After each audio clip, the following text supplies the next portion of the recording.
어머님, 오늘부터 집에 안 오셔도 돼요. 빗속찬 며느리가 차갑게 말했습니다. 시어머니의 눈에서 눈물이 흘렀어요. 손수건으로 닦아도 계속 흘렀습니다. 옆에는 회색 보따리 하나, 85세 시어머니의 전 재산이었죠. 차는 시골길을 달렸습니다. 요양원으로 가는 길이라고 생각했어요. 하지만 며느리가 데려간 곳에서 시어머니는 펑펑 울고 말았습니다. 그곳엔 무엇이 있었을까요? 왜 며느리는 그런 말을 했을까요? 이 충격적인 반전, 지금부터 그 진실을 따라가 보시죠. 여러분은 지금 이 사연을 어디에서 듣고 계신가요? 댓글로 남겨주시면 우리 이야기의 여운이 더 깊어질 것 같습니다. 무료 구독 버튼을 눌러주시면 매주 감동적인 사연을 빠르게 받아보실 수 있습니다. 오늘의 사연 시작합니다. 새벽 4시 어둠이 짙게 깔린 방 안에서 정순자가 눈을 떴습니다. 또 잠이 깼어요. 요즘은 새벽마다 이렇게 눈이 떠집니다. 다시 잠들려 해도 소용없었어요. 침대에서 몸을 일으키려는데 온몸이 바위처럼 무거웠습니다. 마치 누군가 위에서 누르고 있는 것 같았어요. 겨우 몸을 이루게 앉았지만 어지럽증이 밀려왔습니다. 아이고, 이 몸이 왜 이러나? 혼자 말이 새어 나왔어요. 옆자리를 돌아보니 차가운 이불만 덩그러니 놓여 있었습니다. 남편 영수가 떠난 지 5년, 아직도 그 빈자리가 낯설기만 합니다. 정순자는 느릿느릿 부엌으로 나갔어요. 찬물을 한 잔 마시고 싱크대 위 약봉지를 꺼냈습니다. 결함약 2알, 관절약 1알, 위장약 1알, 그리고 하얀 알약 2알. 손바닥 위에 놓인 7개의 알약을 한참 바라봤어요. 이 하얀 약은 뭐였다? 6개월 전부터 먹기 시작한 약인데 의사가 뭐라고 설명했는지 기억이 안 났습니다. 그냥 꼭 먹으라고 했던 것만 어려운 풋이 떠올랐어요. 약을 삼키고 거실로 나왔습니다. 창밖은 아직 침침했어요. 베란다 창문을 열고 바깥을 내다봤습니다. 15층 아파트 아래를 보니 아득하게 멀어 보였어요. 여기서 떨어지면 자신도 모르게 튀어나온 생각에 정순자는 깜짝 놀랐습니다. 황급히 창문을 닫고 뒤로 물러났어요. 왜 이런 무서운 생각이 드는 걸까? 소파에 앉아 텔레비전을 켰습니다. 새벽 4시 30분 24시간 뉴스 채널에서는 경제 뉴스가 흘러나왔어요. 하지만 아무것도 귀에 들어오지 않았습니다. 여보, 나 요즘 너무 힘들어. 텅 빈 거실에 혼자 말이 맴돌았어요. 벽에 걸린 남편 사진을 바라봤습니다. 환하게 웃고 있는 남편, 5년 전 갑작스러운 심장마비로 떠났죠. 당신은 아무 걱정 없는 곳에 있으니 눈물이 흘러내렸습니다. 요즘 들어 눈물이 부쩍 많아졌어요. 아무 이유 없이 눈물이 나고 가슴이 딱딱하고 숨이 막히는 것 같았습니다. 아침 7시 현관문이 열리는 소리가 들렸어요. 어머님, 저예요. 며느리 서연이 들어왔습니다. 늘 이 시간에 와서 아침을 챙겨주고 출근하는 착한 며느리하지만 정순자는 그것조차 부담스러웠어요. 어머님, 또 새벽에 못 주무셨어요? 문이 빨개요. 서연이 걱정스러운 표정으로 다가왔습니다. 조금 일찍 깨질 분이 요즘 잠을 제대로 못 주무시는 것 같아요. 병원에 가보셔야 하는 거 아니에요? 서연이 부엌으로 가며 말했습니다. 냉장고를 열어 반찬통들을 확인하기 시작했어요. 어머님, 어제 드린 갈비찜도 안 드셨네요. 김치찌개도 그대로고. 서연의 목소리에 걱정이 가득했습니다. 냉장고 문에 붙은 메모지를 꺼내 뭔가를 잡았어요. 10월 15일 식사량 거의 없음 갈비찜 미섭치 김치찌개 미섭치 이 맛이 없어서 어머님 이렇게 안 드시면 건강도 나빠져요. 오늘은 된장찌개 끓여드릴게요. 어머님이 좋아하시는 후박도 넣고요. 서연이 냄비를 꺼내 된장찌개를 끓이기 시작했습니다. 정순자는 그런 서연을 멍하니 바라봤어요. 20년 전 아들 진우가 데려온 새색시 그때는 요리도 서툴렀는데 이제는 살림솜씨가 제법입니다. 어머님, 약은 잘 드시고 계시죠? 서연이 싱크대 위 약통들을 하나씩 들어보기 시작했습니다. 뚜껑을 열어 안락해 술을 세더니 휴대전화를 꺼내 사진을 찍었어요. 약 사진은 왜 찍니? 아, 떨어지는 약 미리 사다나 해서요. 서연이 어색하게 웃으며 대답했습니다. 하지만 정순자는 봤어요. 서연이 약통을 보며 눈썹을 찌푸리는 것을, 특히 하얀 안락해 등통을 볼 때 표정이 어두워지는 것을, 된장찌개가 끓는 동안 서연은 정순자 옆에 앉았습니다. 어머님, 너 진우 씨한테 연락 왔어요? 어제 전화했는데 통화는 못했어. 바쁜가? 네. 이번 프로젝트가 중요한 거라서요. 다음 달에는 들어온대요. 서연이 말하며 슬쩍 정순자의 얼굴을 살펴왔습니다. 그 눈빛에 뭔가 복잡한 감정이 스쳐 지나갔어요. 동정심 같기도 하고 미안함 같기도 하고. 어머님, 혹시 요즘 기분이 어떠세요? 갑작스런 질문에 정순자는 의아했습니다. 기분이라니? 그냥 혹시 너무 우울하거나 그러신 건 아닌가 해서요. 괜찮아. 나이 들면 다 그런 거지. 정순자는 대수롭지 않게 대답했지만 마음 한구석이 찔렸어요. 사실 요즘 정말 우울했거든요. 아침에 눈 뜨는 게 싫고 하루하루가 무의미하게 느껴졌습니다. 서연이 일어나 된장찌개를 그릇에 담아왔어요. 어머님, 꼭 드세요. 제가 점심때 다시 올게요. 그럴 필요 없어. 바쁜데. 아니에요. 요즘 어머님이 걱정돼요. 서연이 현관으로 가다가 뒤돌아봤습니다. 그 표정이 왠지 슬퍼 보였어요. 마치 무언가를 참고 있는 것 같은 표정이었습니다. 서연이 나간 후 정순자는 혼자 식탁에 앉았어요. 김이 모라 모라 나는 된장찌개 한 숟가락 떠서 입에 넣었지만 아무 맛도 느껴지지 않았습니다. 마치 흙을 먹는 것 같았어요. 숟가락을 내려놓고 창밖을 바라봤습니다. 아파트 단지 안 놀이터가 보였어요. 엄마들이 아이들을 데리고 나와 있었습니다. 웃고 떠드는 소리가 들려왔어요. 나도 저런 때가 있었는데 신혼초 진호를 키울 때가 떠올랐습니다. 그때는 하루하루가 바쁘고 힘들어도 행복했어요. 사는 이유가 분명했고 내일이 기대됐습니다. 지금은 어떤가? 남편도 없고 아들은 바쁘고 소녀도 자기 일로 정신없고 혼자 덩그러니 남은 정순자. 이제는 집만 되는 존재 차라리 남편 따라갔어야 했나. 또 무서운 생각이 들었습니다. 정순자는 고개를 세차게 저었어요. 하지만 이런 생각이 자꾸 듣는 걸 어쩔 수 없었습니다. 거실 서랍에서 일기장을 꺼냈어요. 떨리는 손으로 펜을 잡고 썼습니다. 10월 15일 오늘도 새벽에 잠이 깼다 죽고 싶다는 생각이 또 들었다. 나는 왜 아직도 살아있는 걸까? 여보 보고 싶어. 너무 외로웠고 힘들어. 눈물이 일기장 위로 떨어졌습니다. 다음 날 오후 2시 정순자가 거실에서 뜨개질을 하고 있는데 현관문이 열렸습니다. 서연이 평소보다 이른 시간에 왔어요. 어머님 계세요? 여기 있어. 서연이 들어오며 인사했습니다. 얼굴이 좀 부은 것 같았어요. 눈도 빨갛고 서연아 무슨 일 있니? 얼굴이 인조아 보여. 아니에요. 괜찮아요. 학교에서 좀 피곤한 일이 있었어요. 서연이 억지로 웃으며 가방을 내려놓았습니다. 그때 휴대전화가 울렸어요. 여보세요? 네, 민서연입니다. 서연이 전화를 받으며 방으로 들어갔습니다. 문을 닫지만 완전히 닫히지 않아 목소리가 새어나왔어요. 네, 어머님 상태가 많이 안 좋아요. 혼자 계시기엔 정말 위험해 보여요.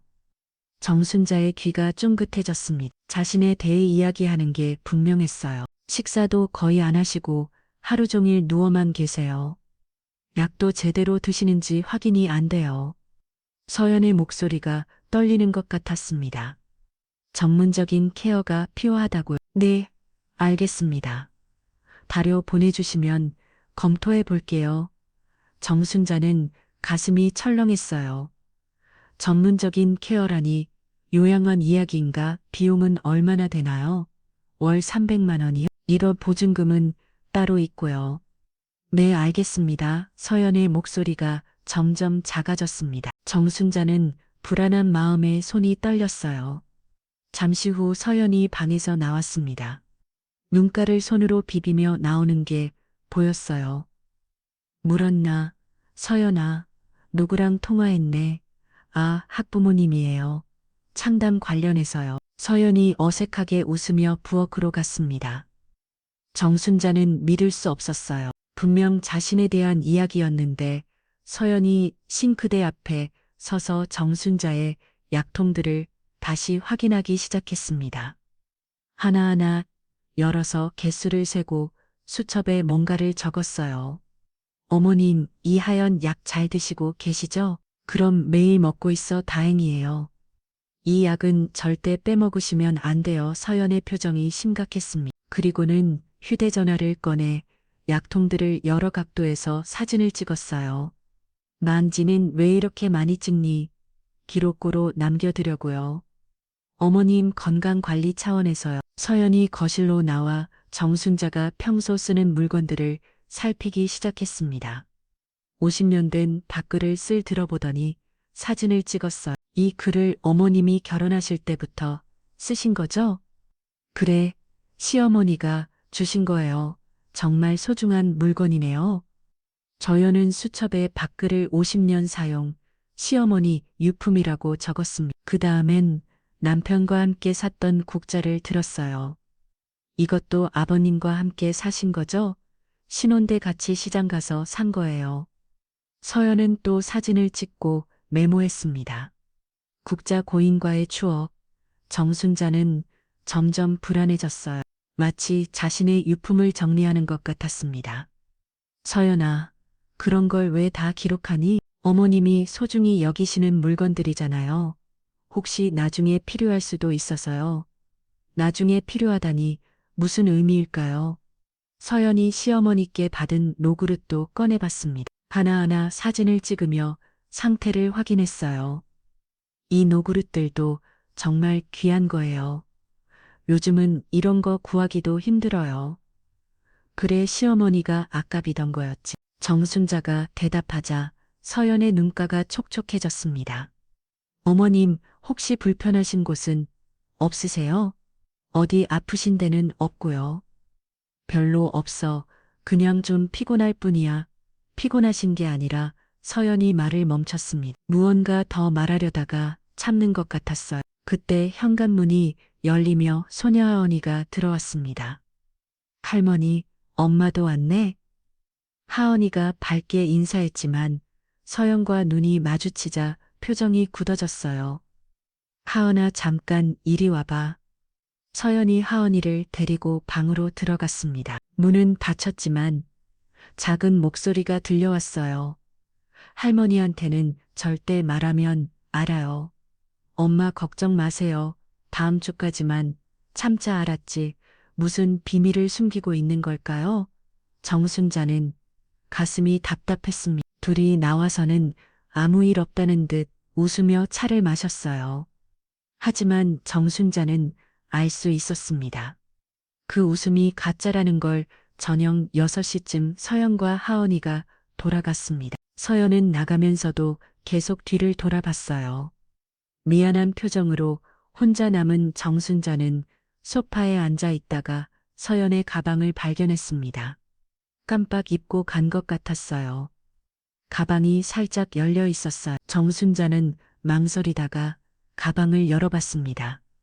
안에는 서류 뭉치가 있었어요. 고품격 실버타운 노인 전문 케어센터 24시간 관리 시스템, 빨간 펜으로 밑줄이 그어진 팸플릿들.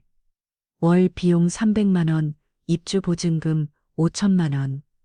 치매 및 우울증 전문 케어라는 문구도 보였어요. 정순자는 손이 떨렸습니다. 정말로 자신을 요양원에 보내려는 거였어요. 그때 서연이 황급히 돌아왔습니다.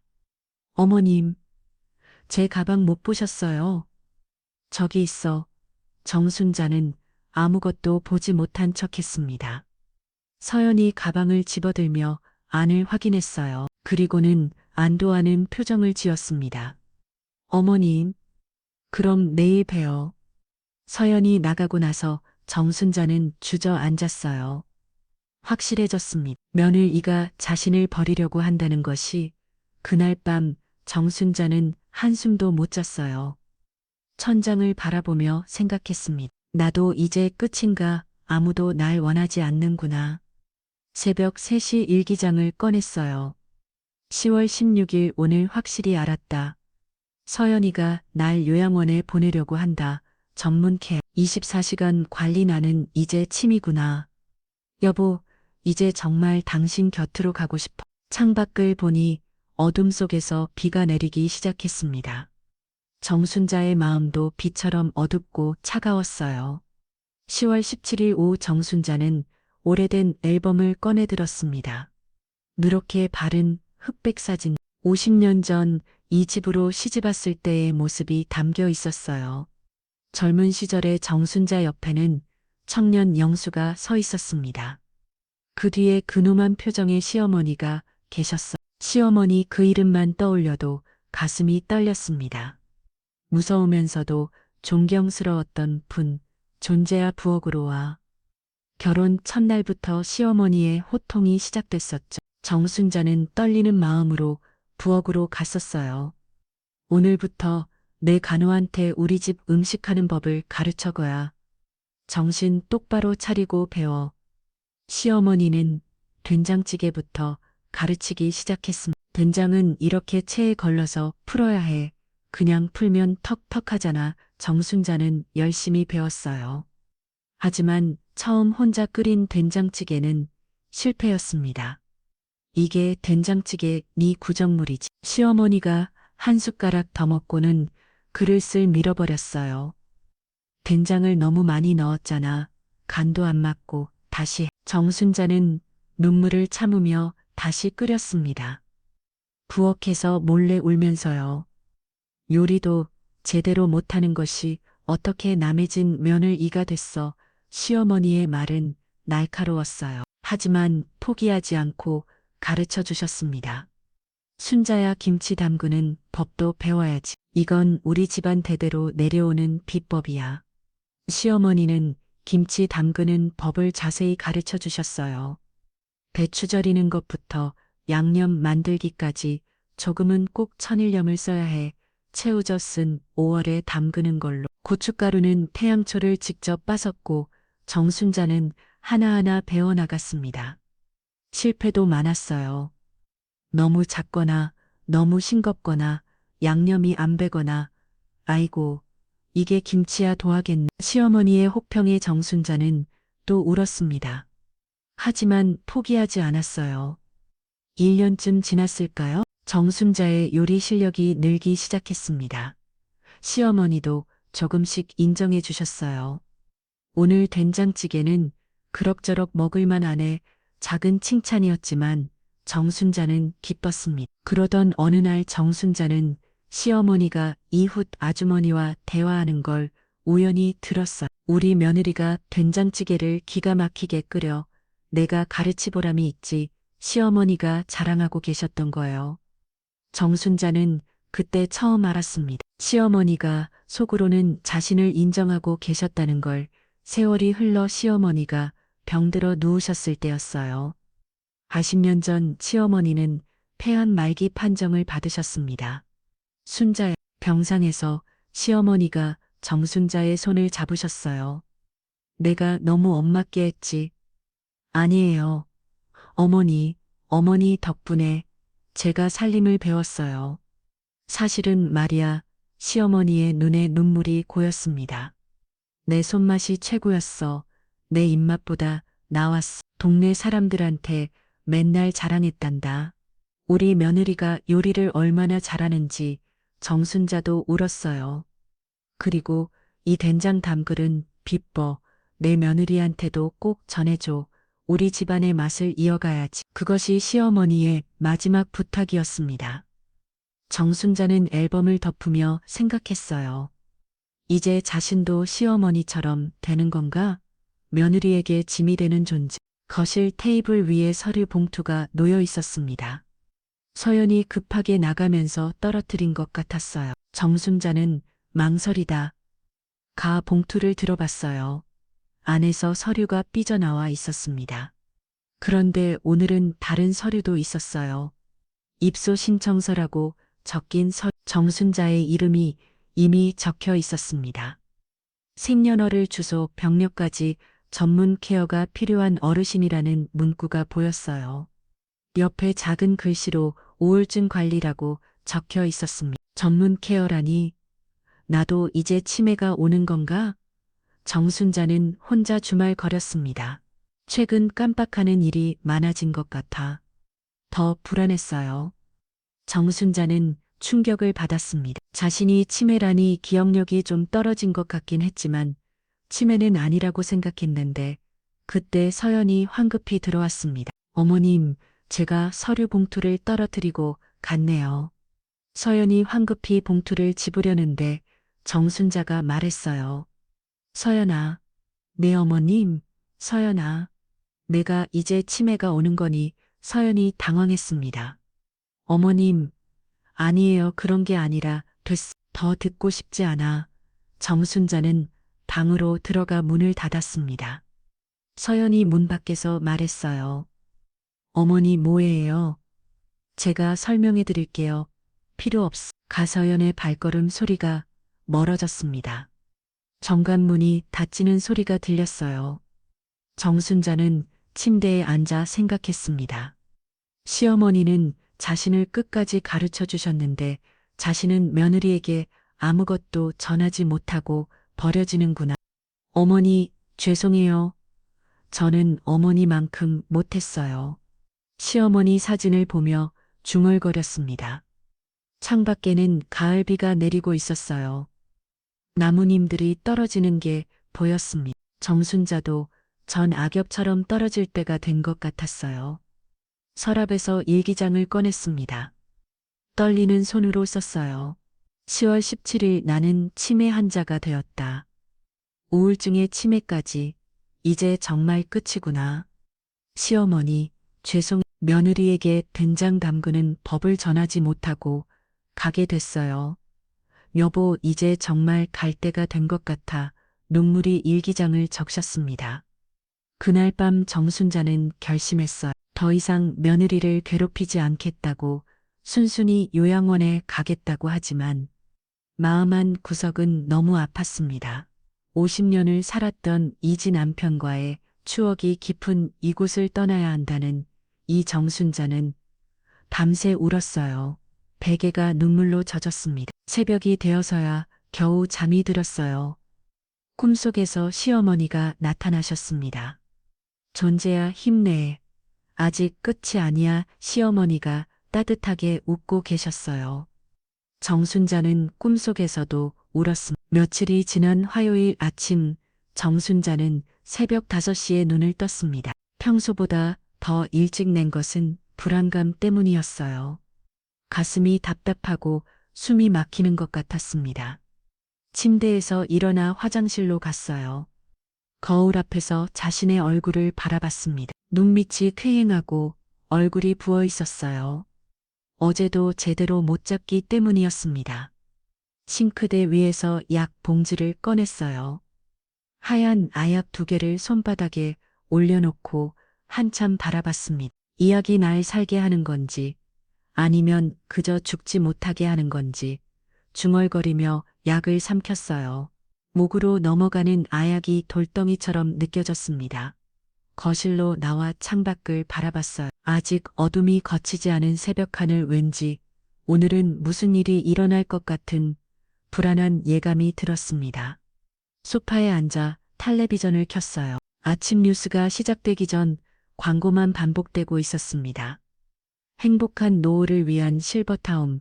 광고 속 노인들은 모두 웃고 있었지만 정순자에게는 각자 웃음으로 보였어요. 아침 8시가 되자 현관벨이 울렸습니다. 평소보다 일찍 온 서연이었어요. 어머님 계세요? 들어와. 정순자는 차를 끓이며 서연을 맞았습니다.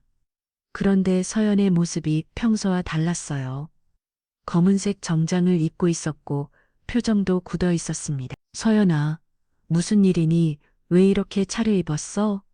서연이 대답 없이 맞은편에 앉았습니다. 가방을 무릎 위에 올려놓고 지퍼를 열었다가 다시 닫기를 반복했어요. 뭔가 망설이는 것 같았습니다. 한참을 침묵하던 서연이 깊게 숨을 들이쉬었어요. 그리고 정순자를 똑바로 바라봤습니다.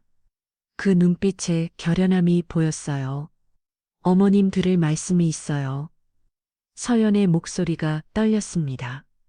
손도 미세하게 떨리는 게 보였어요. 무슨 말인데 그렇게 심각하니? 정순자가 물었지만 마음 한 구석에서는 이미 알고 있었습니다.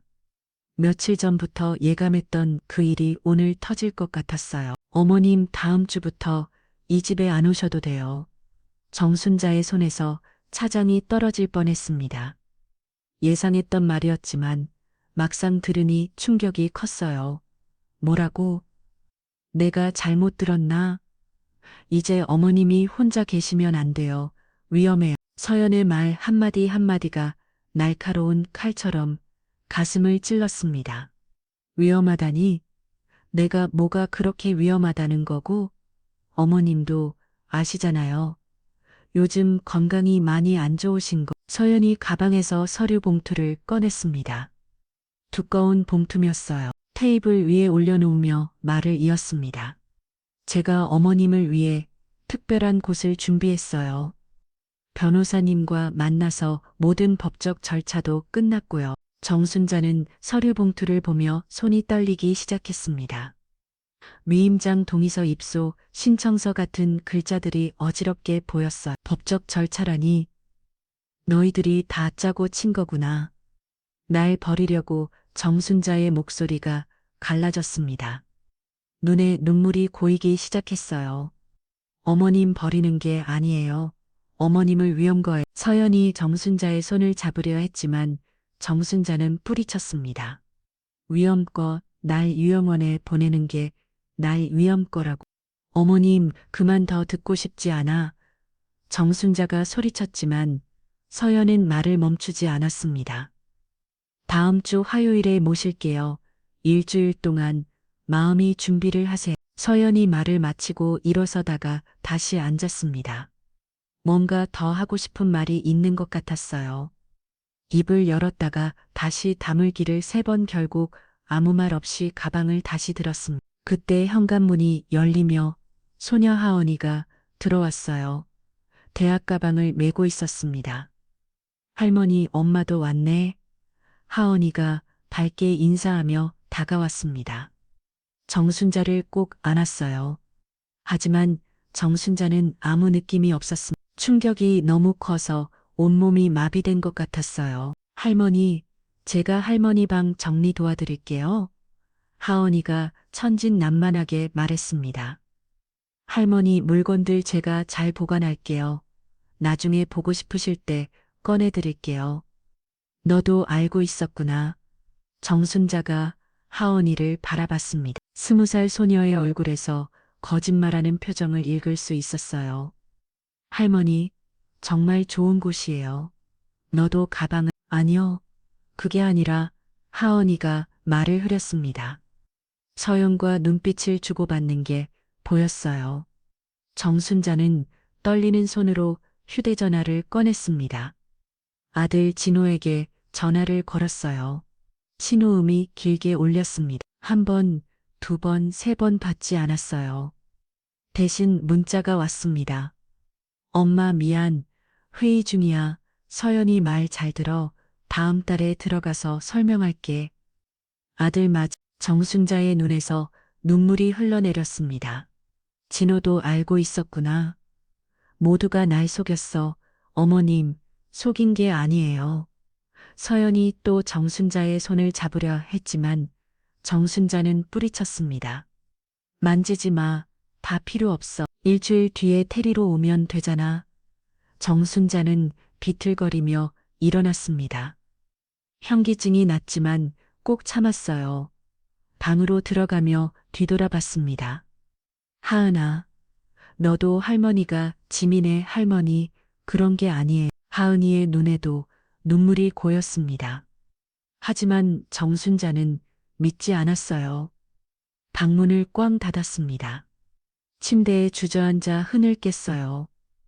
50년을 살았던 이 집, 남편과 함께했던 모든 추억이 담긴 이곳을 떠나야 한다니. 창밖을 보니 서영과 하은이가 아직 거실에 있는 것 같았어요. 둘이 속닥거리는 소리가 들렸습니다. 엄마, 할머니가 너무 충격받으신 것 같아. 어쩔 수 없어. 이게 최선이야. 정말 이 방법밖에 없을까? 하은아, 우리가 할 수 있는 건 이것뿐이야. 서연의 목소리에도 울먹임이 섞여 있었습니다. 하지만 정순자는 그것조차 연기라고 생각했어요. 저녁이 되어서도 정순자는 방에서 나오지 않았습니다. 서연이 문을 두드렸지만 대답하지 않았어요. 어머님, 저녁 드세요. 문 앞에 놓고 갈게요. 발걸음 소리가 멀어졌습니다. 정순자는 일기장을 꺼냈어요. 떨리는 손으로 펜을 잡았습니다. 오늘 연을 이가 나를 버리기로 결정했다. 일주일 뒤며 이 집을 떠난다. 진우도 하은이도 모두 알고 있었다. 나는 이제 정말 필요 없는 존재가 되었다. 여보, 이제 어떻게 해야 할까? 차라리 당신 곁으로 가는 게 나을까? 일기장이 눈물로 젖었습니다. 정순자는 펜을 놓고 창밖을 바라봤어요.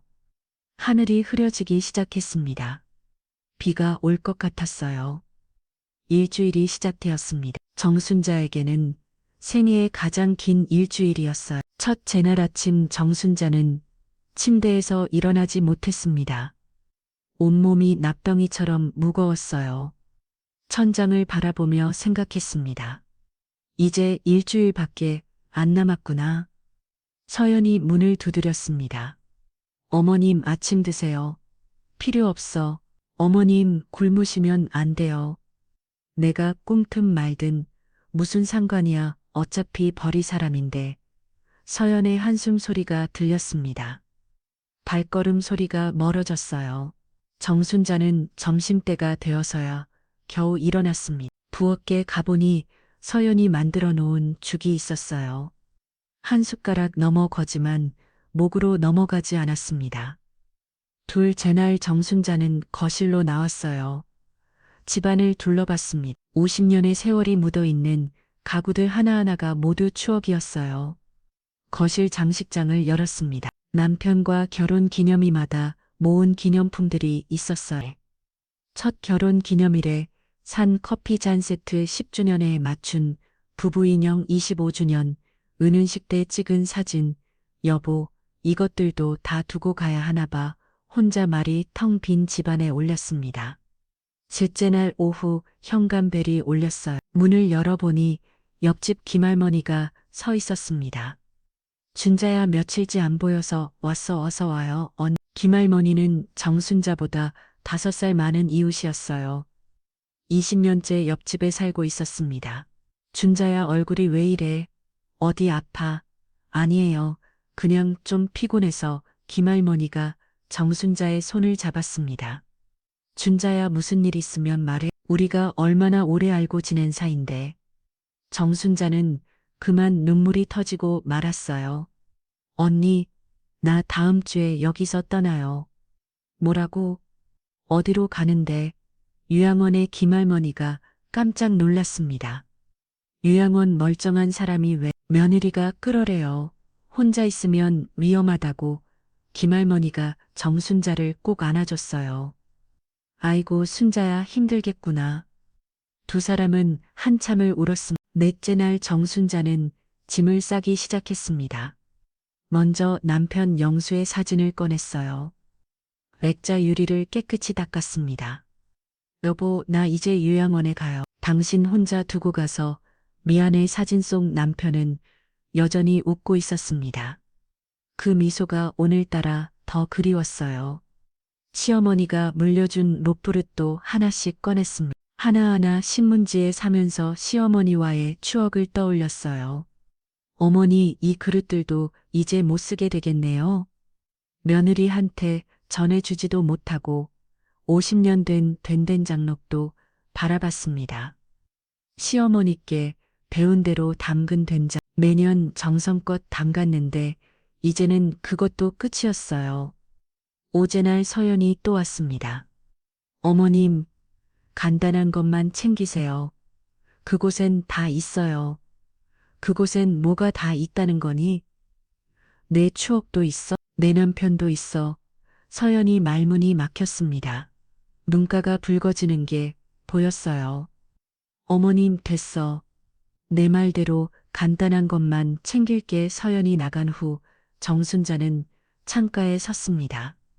주차장에 서연의 차가 보였어. 차 안에서 서연이 누군가와 통화하고 있었습니다. 입모양을 보니 뭔가 심각한 대화를 하는 것 같았어요. 한참 통화하더니 고개를 숙였습니다. 손으로 얼굴을 가렸어요. 어깨가 들썩이는 게 보였습니다. 울고 있는 걸까? 정순자는 고개를 저었어요. 아니야, 저것도 다 연기겠지. 여섯째 날 오전 정순자는 남편 영수의 사진을 들고 거실에 앉았습니다. 여보, 우리 처음 만났을 때 기억나요? 시장에서 우연히 부딪혔잖아요. 사진과 대화를 나눴어요. 당신이 그때 했던 말 지겠나? 아가씨 다치지 않았어요? 그 한마디에 내가 반했잖아. 눈물이 사진 위로 떨어졌습니다. 50년을 함께 살았는데 이제 혼자 유영원에 가야 해요. 당신이 있었다면 이런 일은 없었겠지. 오후가 되자 정순자는 부엌혔었습니다. 냉장고를 열어보니 서연이 좋아하는 소고기가 있었어요. 마지막으로 장조림이나 만들어줄까? 시어머니께 배운 비법대로 장조림을 만들었습니다. 간장, 설탕, 마늘을 넣고 푹 끓였어요. 메추리 알도 넣었습니다. 맛을 보니 딱 좋았어요. 시어머니께 칭찬받았던 그 맛이었습니다. 일곱째 날 새벽 3시 출발 전날 밤이었습니다. 정순자는 한숨도 못 잤어요. 일어나서 만들어둔 장조림을 그릇에 담았습니다. 옆에 메모를 남겼어요. 서연아, 그동안 고마웠다. 내가 좋아하는 장조림이야. 맛있게 먹. 지어머니께 배운 비법 그대로 만들었어. 눈물이 메모지 위로 떨어졌습니다. 정순자는 집안을 한 바퀴 돌았어요. 먼저 부엌으로 갔습니다. 부엌가 50년 동안 고마웠어. 여기서 가족들 밥 해먹이며 행복했어. 거실로 나왔습니다. 거실아, 여기서 텔레비전도 보고 손님도 맞고 참 많은 일이 있었지. 안방으로 들어갔어요. 여보, 이 방에서 우리 참 행복했지. 진우 낳고 기뻐하던 것도 생각나고 마지막으로 현관에 섰습니다. 신발장을 열었어요. 남편 구두가 아직도 한 켤레 남아 있었습니다. 이것도 이제 버려야겠지. 하지만 참아 버릴 수 없었어요. 대신 깨끗이 닦아서 다시 넣었습니다. 창밖이 서서히 밝아오기 시작했어요. 드디어 그날이 왔습니다. 떠나는 날이 정순자는 작은 못다리 하나를 들고 현관 앞에 섰습니다. 안에는 남편 사진, 속옷 몇 벌, 시어머니 노크를 타나 그게 전부였어요. 거울 앞에 섰습니다. 거울 속 자신의 모습이 너무 초라해 보였어요. 85년 인생이 이 작은 못다리 하나로 정리되다니. 이게 내 인생의 전부구나. 혼잣말이 텅 빈 현관에 올렸습니다.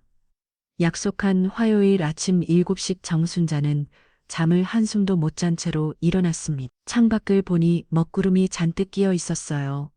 곧 비가 올 것 같았습니다. 날 심하죠. 내 마음 같구나. 정순자는 마지막으로 집안을 둘러봤습니다. 식탁 위에는 어제 만든 장조림이 놓여 있었어요. 서연이 좋아하는 것이니 꼭 먹었으면 좋겠다고 생각했습니다. 8시가 되자 빗방울이 떨어지기 시작했어요. 처음에는 가랑 비었다가 점점 굵어졌습니다. 현관 앞에서 못다리를 들고 기다렸습니다. 작은 못다리지만 무겁게 느껴졌어요. 85년 인생의 무게가 다 담긴 것 같았습니다. 아파트 경비 아저씨가 로비에서 올라왔습니다. 할머니 일은 아침에 어디 가세요? 멀리 좀 가려고요. 비도 오는데 조심히 다녀오세요. 경비 아저씨는 정순자의 못다리를 보며 고개를 겨우 뗐습니다. 뭔가 이상하다는 표정이었어요. 할머니 혹시 이사 가세요? 와 비슷한 거예요. 정순자는 애쓰와 웃으며 대답했습니다. 경비 아저씨와 20년을 알고 지냈는데 이제 못 보게 되는구나. 9시 전과 서연의 검은색 승용차가 아파트 입구에 도착했습니다. 빗속을 뚫고 천천히 들어왔어요. 서연이 우산을 들고 내렸습니다. 선명한 빨간색 재킷스 입고 있었어요. 머리 위엔 금태 선글라스를 올려놓았습니다. 평소와 달리 화려한 차림이었어요. 정순자는 의아했습니다. 유영원의 날 버리러 가면서 왜 이렇게 차려입었을까? 자신의 낡은 회색 카디건과 대비되어 더욱 초라하게 느껴졌어요. 선글라스 아래로 눈이 빨갛게 충혈되어 있었어요. 그래, 정순자는 짧게 대답하고 밖으로 나섰습니다. 서연이 우산을 씌워줬지만 빗방울이 얼굴에 튀었어요. 차가운 빗물이 뺨을 타고 흘러내렸습니다. 우산 아래서 잠시 멈춰섰어요. 뒤를 돌아보니 50년 살았던 아파트가 비에 젖어 있었습니다. 정말 가야 하나? 작은 혼자 말이 빗소리에 묻혔습니다. 차에 올라타니 따뜻한 히터 바람이 나왔어요. 하지만 정순자의 마음은 얼음장처럼 차가웠습니다. 서연이 운전석에 앉았습니다. 백미러로 정순자를 한번 봤어. 뭔가 말하려다가 입을 다물었습니다. 그리고 시동을 걸었어요. 차는 천천히 출발했습니다. 동네를 빠져나가는 동안 정순자는 창밖을 봤어요. 매일 산책하던 단지 내 공원, 하은이가 어릴 때 놀던 놀이터 남편 영수와 함께 운동하던 운동기구들 모든 것이 빗물에 흐릿하게 보였습니다. 아니, 눈물 때문인지도 몰랐어요. 다시는 못 오겠지. 작은 혼잣말이 새어 나왔습니다. 차가 큰 도로로 나왔어요. 라디오에서 음악이 흘러나왔습니다. 오래된 가요였어요. 당신은 모르실 거야. 얼마나 사랑하는지. 그대는 모르실 거야. 얼마나 그리운지. 남편과 함께 자주 듣던 노래였습니다. 정순자는 창밖으로 고개를 돌렸어요. 노래를 들으니 더욱 가슴이 아팠습니다. 서연이 라디오를 껐습니다. 차 안이 조용해졌어요. 빗소리와 와이퍼 소리만 들렸습니다. 20분쯤 달렸을까요? 차는 서울 외곽으로 향하고 있었습니다. 정순자는 내비게이션을 슬쩍 봤어요. 시 목적지까지 아직 1시간이 남았다고 표시되어 있었습니다. 어디로 가는 건요? 곧 도착해요. 어머님. 서연의 대답은 짧았습니다. 운전에만 집중하는 것 같았어요. 하지만 백미러로 정순자를 3번이나 확인했습니다. 30분 더 달렸어요. 비주기가 더 굵어졌습니다. 앞이 잘 안 보일 정도였어요. 서연이 속도를 줄였습니다. 조준스럽게 운전했어요. 40분쯤 달렸을 때였습니다. 도로 옆에 큰 건물이 나타났어요. 실버케어 센터라는 간판이 비 속에서도 선명하게 보였습니다. 정순자의 심장이 콩 내려앉았어요. 너는 숨이 막히는 것 같았습니다. 저기구나. 저기가 내가 갈 곳이구나. 손이 떨리기 시작했어요. 못다리를 꼭 쥐었습니다. 그런데 서연이 차를 천천히 운전하며 그 앞을 지나갔습니다. 실버케어 센터 입구에서 속도를 더 줄였어요. 저기가. 서연이 말을 시작하다가 멈췄습니다. 입술을 깨물었어요. 아, 아니에요. 조금 더 가야 해요.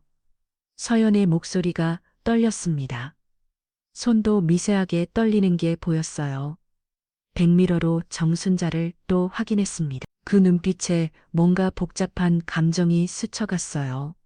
차는 계속 달렸습니다.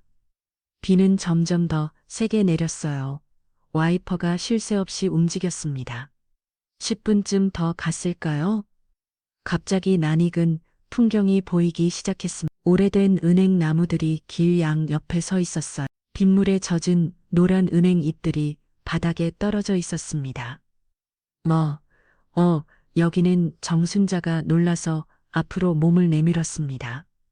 이곳은 50년 전 신혼 살림을 차렸던 동네였어요. 저 은행나무 아래서 남편 영수와 첫 키스를 했었죠. 저 모퉁이 가게에서 첫 장을 봤었고 저 병원에서 진호를 나왔었습니다. 왜 여기로 오는 건요? 서연이 대답하지 않고 계속 운전했습니다. 좁은 골목길로 들어서서요. 옛날 단골 슈퍼가 있던 자리, 지금은 편의점으로 바뀌었지만 건물은 그대로였습니다. 저기서 영수랑 라면 사 먹었었는데 정순자가 중얼거렸습니다. 조금 더 가자. 작은 공원이 나타났어. 정순자와 영수가 자주 산책했던 곳이었습니다. 벤치는 새 것으로 바뀌었지만 큰 느치나무는 그대로였어요. 저 나무라서 영수가 청은했었어. 정순자의 눈에 눈물이 고였습니다. 50년 전 추억이 빗물처럼 쏟아져 내렸어요. 차가 한 건물 앞에 멈췄습니다. 2층짜리 건물이었어요. 가림막에 곧 오픈이라고만 적혀 있었습니다. 간판은 가려져서 보이지 않았어요. 비가 계속 내렸습니다. 정순자는 차에서 내리기가 두려웠어요. 여기가 어디네? 왜 이곳으로 데려온 거야? 어머님, 내리세요. 서연이 우산을 펴들고 정순자 쪽 문을 열었습니다. 빗방울이 차 안으로 튀어들어왔어요. 여기가 유양원이니 들어가시면 알게 될 거예요. 서연의 표정을 읽을 수 없었습니다. 슬픈 것 같기도 하고 미안한 것 같기도 하고 기대하는 것 같기도 했어요. 정순자는 천천히 차에서 내렸습니다. 빗소리가 우산을 두드렸어요. 발걸음이 천근만근이었습니다. 건물 입구에 도착했을 때 정순자는 뒤를 한번 돌아봤습니다. 빗속에 젖은 거리 50년 전, 이 골목을 남편 영수와 함께 걸었던 기억이 생생했어요. 여보, 나 이제 정말 끝인가 봐. 빗속에서 혼자 말이 흩어졌습니다. 정순자는 무거운 발걸음으로 건물 안으로 들어갔어요. 건물 안으로 들어와서 자선을 한 공기가 정순자를 감쌌습니다. 현관은 일반 집처럼 꾸며져 있었어요. 신발장이 있고 우산꽂이가 있고 작은 거울도 걸려 있었습니다. 신발 벗고 들어가야 하나? 정순자가 물었지만 서연은 대답 없이 실내화를 꺼내 놓았어요. 새 것이었습니다. 정순자의 밝히기에 딱 맞는 분홍색 실내화였어요. 모름, 여기서 새로운 생활을 하실 거예요. 서연의 말투가 모호였습니다. 새로운 생활이라니 요양원에서의 생활을 그렇게 표현하는 건가? 요양원이니 여기가 정순자가 다시 물었어요. 특별한 곳이에요. 어머님 꼭 필요한 곳. 서연은 여전히 정확하게 대답하지 않았습니다. 정순자는 불안감이 커졌어요. 현관을 지나 안으로 들어가니 복도가 나왔습니다. 벽에는 사진들이 걸려 있었어요. 흑백 사진들이었습니다. 정순자는 걸음을 멈췄어요. 사진을 자세히 보니 낯익은 얼굴들이었습니다. 50년 전 이 동네에 살던 이웃들이었어요. 이 사진들은 뭐니? 곧 아시게 될 거예요. 서연이 정순자의 발을 살짝 잡았습니다. 안으로 더 들어가자는 신호였어요. 그때 갑자기 문이 열리며 하은이가 나타났습니다. 할머니, 하은이가 밝게 웃으며 정순자를 안았어요. 학교는 안 갔나? 어머네. 평일 오전인데 왜 여기 있는 거지? 하은아, 너 학교는 오늘은 특별한 날이라서요. 하은이의 대답도 애매했습니다. 뭔가를 숨기고 있는 게 분명했어요. 할머니, 이제 외롭지 않으실 거예요. 하은이가 정순자의 손을 꼭 잡았습니다. 그 손이 따뜻했지만 정순자는 더 불안해졌어요. 정순자는 주위를 둘러봤습니다. 요양원치고는 너무 작았어요. 복도도 짧고 방도 몇 개 안 되는 것 같았습니다. 간판도 없었고 안내 데스크도 없었어요. 일반 요양원에서 볼 수 있는 휠체나 의료기구도 보이지 않았습니다. 간호사나 요양보호사의 모습도 없었어요. 여기가 정말 요양원이 맞니? 정순자가 의심스러운 눈빛으로 물었습니다. 어머님, 일단 들어가 보세요. 서연이 정순자를 안쪽으로 이끌었어요. 정순자는 거부할 수 없었습니다. 며느리와 소녀의 단호한 표정 때문이었어요. 복도 끝에 큰 문이 있었습니다. 나무로 된 고풍스러운 문이었어요. 서연이 문 손잡이를 잡았습니다. 어머님, 놀라지 마세요. 서연의 말에 정순자는 더욱 긴장했어요. 놀라지 말라니. 뭐가 있길래. 문이 열리는 순간 정순자는 숨을 멈췄습니다. 넓은 공간이 펼쳐졌어요. 천장이 높고 창문으로 햇빛이 쏟아져 들어왔습니다. 그런데 그보다 더 놀라운 것들이 있었어요. 벽면 가득 사진들이 걸려 있었습니다. 모두 정순자의 사진이었어요. 젊은 시절부터 최근까지의 사진들, 결혼사진, 가족사진, 일상사진들이 시대순으로 정리되어 있었습니다. 이게 뭐야? 정순자의 목소리가 떨렸습니다. 다리에 힘이 풀려 비틀거렸어요. 하은이가 급히 부축했습니다. 할머니, 괜찮으세요? 정순자는 대답할 수 없었어요. 충격이 너무 컸습니다. 한쪽 벽에는 선반이 있었어요. 그 위에 놓인 물건들을 보고 정순자는 또 한 번 놀랐습니다. 50년 전 사용하던 밥그룹, 영수와 처음 삼국그룹, 시어머니께 받은 노그룹들, 모두 정순자가 아끼던 물건들이었어요. 이것들을 어떻게, 어머님이 소중히 여기시는 물건들이잖아요. 서연이 조용히 말했습니다. 정순자는 천천히 선반으로 다가갔어요. 떨리는 손으로 밥그룹을 만져봤습니다. 정말 자신의 것이 맞았어요. 50년의 세월이 묻어있는 그 글을 며칠 전에 사진 찍던 게 이것 때문이었구나. 정순자가 중얼거렸습니다. 구석이는 낡은 밥상이 놓여 있었어요. 정순자와 영수가 신혼 때 사용하던 것이었습니다. 그 위에는 차 잔 세트가 올려져 있었어요. 첫 결혼 기념일에 산 것이었죠. 정순자는 이해할 수 없었습니다. 왜 이런 것들이 여기 있는 거지? 요양원이 이렇게 개인 물품을 전시한 게 이게 다문이 요양원이 이렇게 생겼어. 정순자가 서연을 바라봤습니다. 서연은 입술을 꽉 다무보고 있었어요. 뭔가 말하고 싶은 것 같았지만 참는 표정이었습니다. 어머님 2층도 보셔야 해요. 서연이 계단을 가리켰습니다. 나무 계단이었어요. 피가 꺼리는 소리가 났습니다. 정순자는 불안한 마음으로 계단을 올랐어요. 한 계단, 두 계단 올라갈수록 심장이 빨리 뛰었습니다. 2층에 도착했을 때 정순자는 또 놀랐어요. 아늑한 거실이 나타났습니다. 소파와 텔레비전이 있고 작은 부엌도 있었어요. 여기는 뭐 하는 곳이네? 어머님이 지내실 곳이에요. 서연이 대답했습니다. 정순자는 창가로 다가갔어요. 창밖을 내다보니 익숙한 풍경이 펼쳐졌습니다. 50년 전 살던 골목이 그대로 보였어요. 은행나무도 작은 공원도 심지어 구멍가게도 어떻게 이럴 수가. 정순자가 중얼거렸습니다. 눈물이 났어요. 그리움인지 슬픔인지 혼란스러움인지 알 수 없는 눈물이었습니다. 할머니, 여기 방도 있어요. 하은이가 문을 열었습니다. 침실이었어요. 깨끗한 침대와 옷장 화장대가 있었습니다. 벽에는 남편 영수의 사진이 걸려 있었어요. 정순자는 침대에 주저앉았습니다. 머리가 어지러웠어요. 이 모든 게 꿈인 것 같았습니다. 요양원이 아니구나. 그럼 여기는 대체 뭐니? 정순자가 서연을 올려다봤습니다. 서연의 눈에 눈물이 고여 있었어요. 그때 계단을 올라오는 발소리가 틀렸습니다. 무거운 발걸음이었어요. 정순자는 그 발소리를 알고 있었습니다. 문이 열리고 아들 진우가 들어왔어요.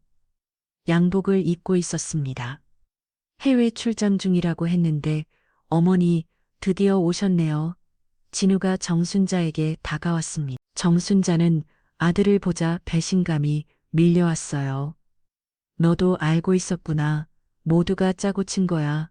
정순자의 목소리가 차가웠습니다.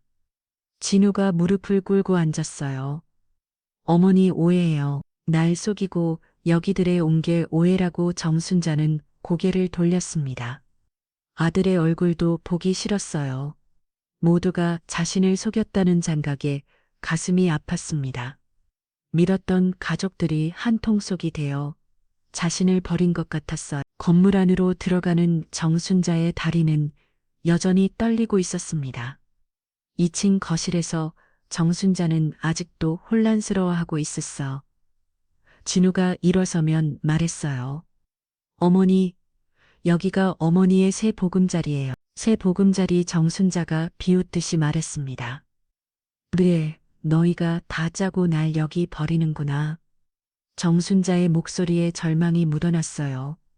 침대에서 일어나려다가 다시 주저앉았습니다. 온몸에 힘이 빠졌어요. 엄마가 힘드니까 내가 짐이 되니까 정순자가 울먹이며 말했습니다. 진우가 다시 다가오려 했지만 정순자는 손을 들어 막았어요. 가까이 오지 마. 다 필요 없어서 서연이 조용히 말했습니다. 어머님, 제발 오해하지 마세요. 고에 뭘 오해한다는 거니? 날 속여서 여기 데려온 건 사실이잖아. 정순자가 서연을 노려봤어요. 20년 동안 면을 이루지는 서연. 그토록 믿었는데 배신했다는 생각에 가슴이 찢어질 것 같았습니다. 하은이가 할머니 옆에 앉았어요.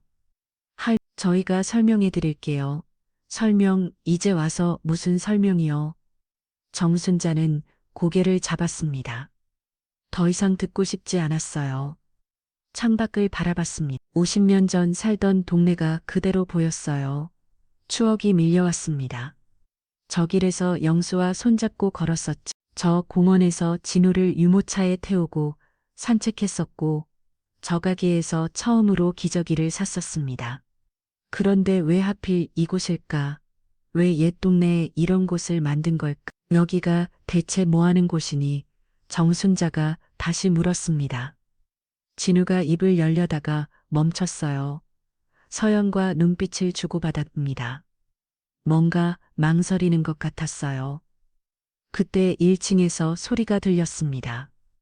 여러 사람의 목소리였어요. 옹성거리는 소리가 계단을 타고 올라왔습니다.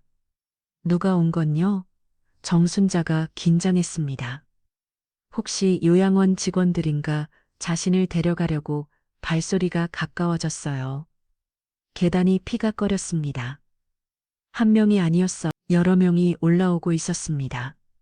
문이 열렸어요. 순자야. 정순자는 깜짝 놀랐습니다. 문 앞에 선 사람은 김옥순이었어요. 50년 전 옆집에 살던 이웃이었습니다. 곡순이, 순자야, 정말 50년 만이네. 옥순이가 정순자를 꼭 안았어요. 정순자는 너무 놀라서 말을 잇지 못했습니다. 그 뒤로 더 많은 사람들이 들어왔어요.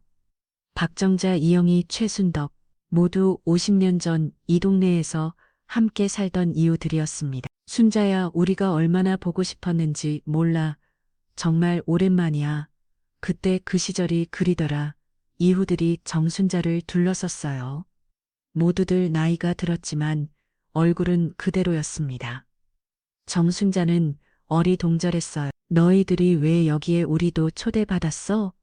박정자가 웃으며 말했습니다. 초대. 정순자가 의아해했어요. 그때 이영희가 말했습니다. 순자야, 여기서 내가 요리한다며. 뭐라고? 요리. 정순자는 더 혼란스러워졌어요. 요리라니 무슨 소리인지 전혀 이해할 수 없었습니다. 아직 모르는구나. 최순덕이 다른 사람들과 수근거렸어요. 모두들 뭔가 알고 있는 표정이었습니다. 그때 옥순이가 가방에서 뭔가를 꺼냈어요. 접힌 천이었습니다. 펼쳐보니 현수막이었어요. 순세 추억 부호 큰 글씨로 적혀 있었습니다. 정순자는 현수막을 보고 얼어붙었어요. 이게 뭐야? 아, 순자야. 내 식당 이름이잖아. 옥순이가 대답했습니다. 내 식당 정순자는 이해할 수 없었어요. 식당이라니 자신이 식당을 한다니 서연을 바라봤습니다. 서연은 입술을 깨물고 있었어요. 뭔가 말하고 싶은 것을 참는 표정이 있습니다. 진우도 마찬가지였어요.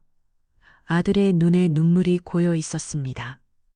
하은이가 할머니의 손을 꼭 잡았어요. 할머니, 이제 곧 아실 거예요. 정순자는 혼란스러웠습니다. 요양원인 줄 알았는데, 식당이라니 버려지는 줄 알았는데, 이후들이 찾아오고 이 모든 게 대체 무슨 일인지 1층에서 또 소리가 들렸어요.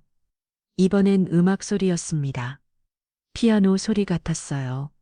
적은 도문이 정순자가 물었습니다. 축하 음악이에요.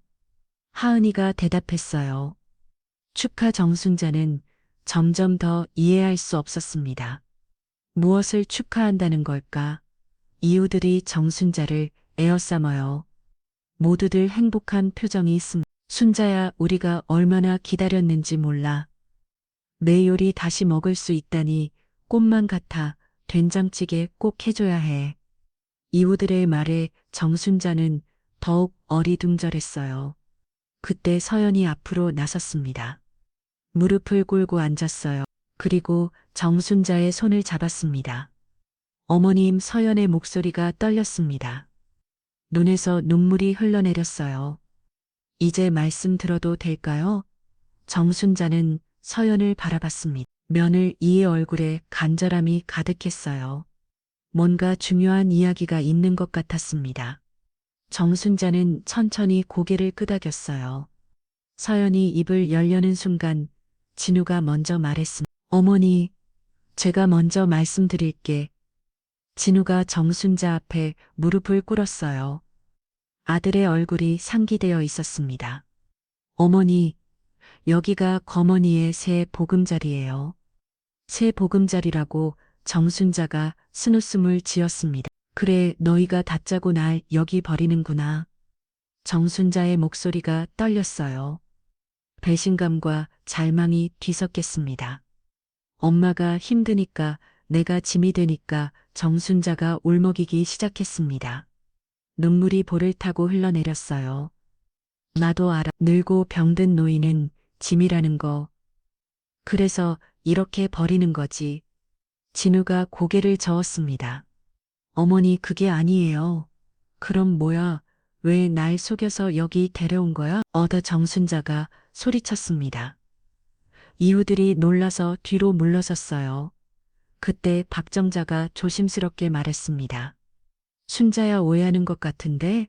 오해, 뭘 오해한다는 거야? 정순자가 날카롭게 물었어요. 이영희가 나섰습니다. 순자야, 여기서 내가 요리한다며? 또 그 소리야. 무슨 요리? 정순자는 이해할 수 없었습니다. 왜 자꾸 요리 이야기를 하는 걸? 우리 내된 장찌개 먹으러 왔어. 최순덕이 웃으며 말했습니다. 뭐라고? 정순자가 어리둥절해 했어요. 그때 옥순이가 현수막을 다시 펼쳤습니다. 순자의 추억 부엌이라는 글씨가 선명했어요. 이게 내 식당 이름이야. 내 식당. 정순자는 혼란스러워했습니다. 자신이 식당을 한다니 말도 안 되는 소리였어요. 서연이 일어섰습니다. 그리고 천천히 말하기 시작했어요. 어머니, 사실은요. 서연의 목소리가 떨렸습니다. 제가 1년 동안 준비했어요. 어머님의 식당을요. 뭐라고? 정순자가 놀라서 서연을 바라봤어요. 어머님의 요리 솜씨가 너무 아까워서요. 그 손맛을 많은 사람들과 나누고 싶었어요. 서연의 눈에서 눈물이 흘렀습니다. 그래서 이곳에 식당을 만들었어요. 어머님이 좋아하시는 예통내예요. 정순자는 말문이 막혔습니다. 식당이라니, 자신을 위한 식당이라니. 하지만 요양원이 아니에요, 어머니. 진우가 말했습니다. 어머니를 위한 공간이에요. 어머니가 행복하실 수 있는 거. 정순자는 주위를 둘러봤어요. 이후들이 모두 웃고 있었습니다. 진심으로 기뻐하는 표정이었어요. 아직 모르는군. 박정자가 다른 사람들과 수근거렸습니다. 뭘 또 모른다는 거요? 정순자가 물었어요. 그때 하은이가 가방에서 책을 꺼냈습니다. 두꺼운 책이었어요. 왜? 표지에 할머니의 요리 비법이라고 적혀 있었습니다. 이게 뭔, 할머니, 레시피예요. 제가 정리했어요. 하은이가 책을 펼쳤습니다. 된장찌개, 김치찌개, 갈비찜, 장조림.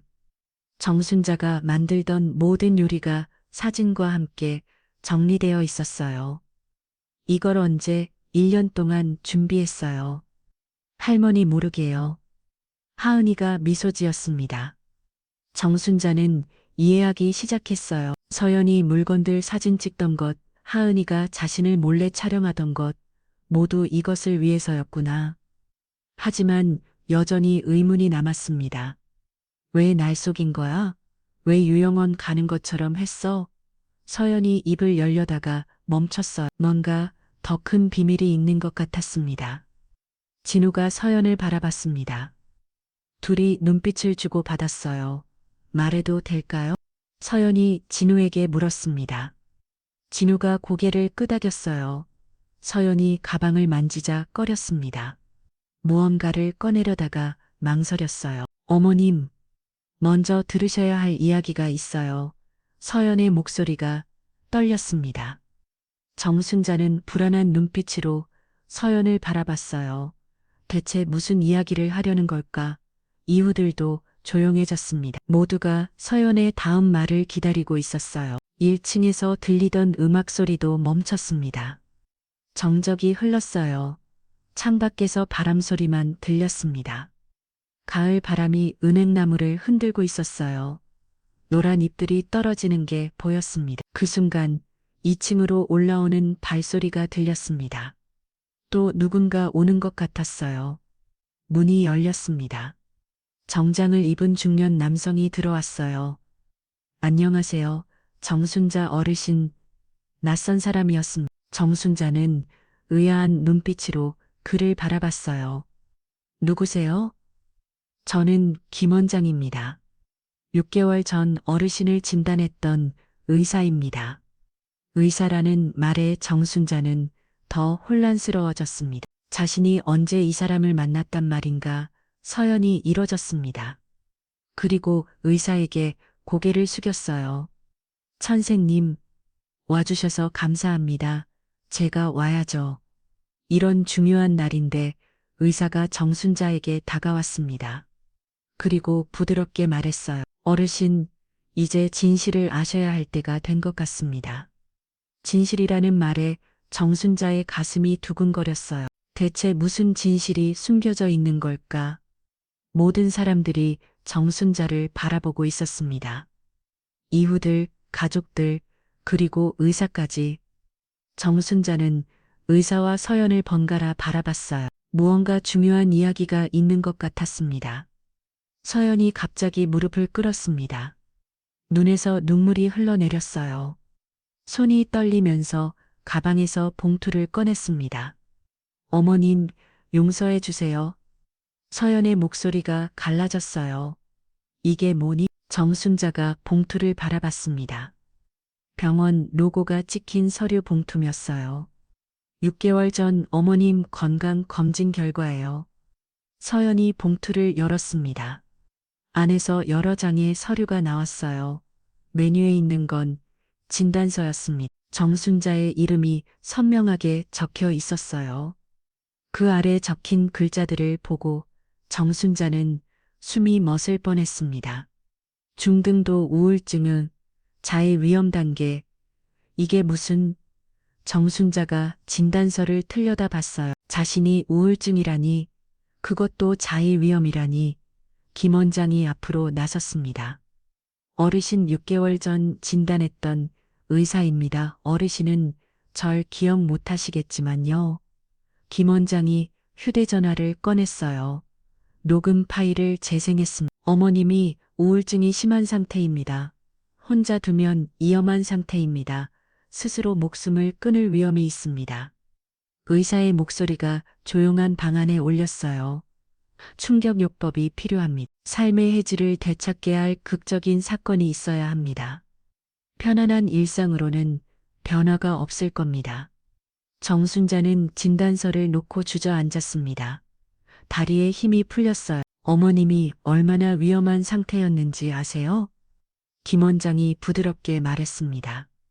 매일 새벽에 일어나셔서 창밖을 보시고 식사도 거의 안 하시고 일기장에는 죽고 싶다는 말만 쓰시고 정순자는 놀랐어요. 자신의 일기를 어떻게 알고 있는 걸까? 서연이 울며 고백했습니다. 어머님이 중실 때 일기장을 봤어요. 죄송해요. 하지만 너무 무서웠어요. 서연이 정순자의 손을 잡았습니다. 매일 밤 어머님이 이제 살 이유가 없으라고 하시는 걸 들을 때마다 가슴이 찢어졌어요. 진우도 무릎을 꿇었어요. 어머니 저도 알고 있었습니다. 서연이가 매일 울면서 전화했어. 어머니를 어떻게 살려야 할지 모르겠다고 하은이도 울기 시작했습니다. 할머니가 점점 말라가시는 걸 보면서 얼마나 무서웠는지 아세요? 정순자는 가족들을 바라봤어요. 모두 울고 있었습니다. 이후들도 숙연한 표정이었어요. 그래서 이 모든 걸 정순자가 떨리는 목소리로 물었습니다. 서연이 고개를 끄덕였어요. 어머님의 식당이에요. 순잔의 추억 부어 1년 동안 준비했어요. 서연이 일어서서 주위를 가리켰습니다. 어머님이 좋아하시는 예통내에 어머님의 추억이 담긴 공간을 만들었어요. 하지만 왜 유양원처럼 정순자가 물었어요. 김 원장이 대답했습니다. 제가 조언했습니다. 일부러 요양원 가는 것처럼 행동하라고요. 정순자는 이해할 수 없었어요. 왜요? 어머님이 살고 싶다고 느끼시길 바랐어요. 김 원장이 설명했습니다. 버려진다는 두려움이 오히려 살고 싶은 마음을 불러일으킬 수 있거든요. 잔인하지만 이 방법밖에 없었습니다. 서연이 다시 울먹었어요. 어머님을 속이는 게 얼마나 힘들었는지 아세요? 매일 밤 죄책감에 잠을 못 잤어요. 차 안에서 울던 게 정순자가 중얼거렸습니다. 어머님을 속이는 게 너무 괴로워서 서연이 고백했어요. 진우가 말했습니다. 어머니 의사 선생님이 이 방법밖에 없다고 하셨어요. 어머니를 살려야 했어요. 정순자는 천천히 주위를 둘러봤습니다. 벽에 걸린 자신의 사진들, 50년 전 추억의 물건들, 순잔의 추억 부엌이라는 현수, 모든 게 자신을 살리기 위한 것이었구나. 1년 동안이나 정순자가 말했어요. 1년 동안 이 모든 걸 준비했다고 하은이가 고개를 끄겠습니다. 할머니 모르게 레시피도 정리하고 사진도 보고 이웃분들도 찾아다녔어요. 옥순이가 나섰어요. 서연이가 우리를 한 명씩 찾아왔어. 존재 살리기 프로젝트라고 박정자도 말했습니다. 우리도 기꺼이 참여했지. 순자야 네가 얼마나 좋은 사람인데. 정순자의 눈에서 눈물이 흘렀어요. 이 모든 게 자신을 위한 것이었다니. 나 같은 늙은이를 위해. 어머니는 늙은이가 아니에요. 서연이 단호하게 말했습니다. 어머니는 우리 가족이 중심이에요. 어머니는 없으면 우리도 없어요. 진우가 어머니의 손을 잡았어요. 어머니, 제가 얼마나 후회했는지 아세요? 일 핑계로 어머니를 혼자 두고 아버지가 돌아가신 후 어머니가 얼마나 외로우셨을지 하은이도 할머니를 꼭 안았습니다. 할머니, 이제 외로우지 않으실 거예요.